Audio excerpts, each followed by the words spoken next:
एक समय की बात है, एक छोटे से गांव में एक लड़का नाम राज रहता था। राज एक गरीब परिवार में पैदा हुआ था, लेकिन उसमें सपनों और उम्मीदों से भरा दिल था। अपने परिवार की कठिनाइयों के बावजूद राज को अपने भविष्य को बदलने का इरादा था। आगे जाने से पहले अगर आप पहली बार हमारे चैनल पर आए हैं तो सब्सक्राइब जरूर करके जाना। राज ने बचपन से ही शिक्षा में गहरी रुचि दिखाई।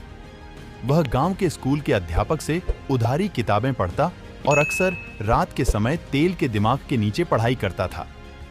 उसके माता पिता, जो खुद अशिक्षित थे, ने उसकी क्षमता को पहचाना और उसे अपने पढ़ाई को जारी रखने की प्रोत्साहन दी।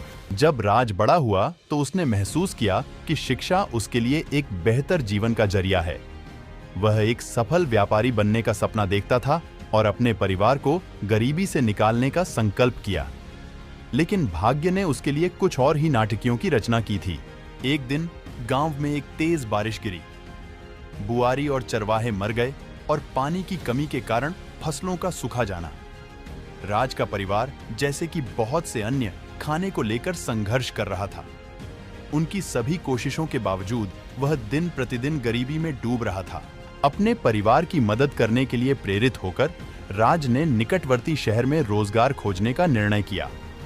वह धूप में माइलों चलकर बाजार में पहुंचा।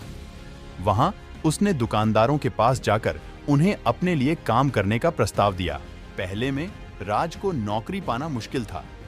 बहुत से दुकानदार उसे उम्र कम होने और अनुभव की कमी का उल्लेख करके इनकार कर देते थे। लेकिन राज ने हार नहीं मानी। वह अपनी खोज जारी रखी, दरवाजे खटखटाकर और अपनी क्षमता को साबित करने का अवसर मांगते रहे। आखिरकार एक बुजुर्ग दुकानदार ने राज पर दया खाई और उसे फर्श साफ करने और काम करने का कार्य प्रदान किया। राज ने उसे हर्ष से स्वीकार किया और अपनी मंजिल तक पहुंच गया।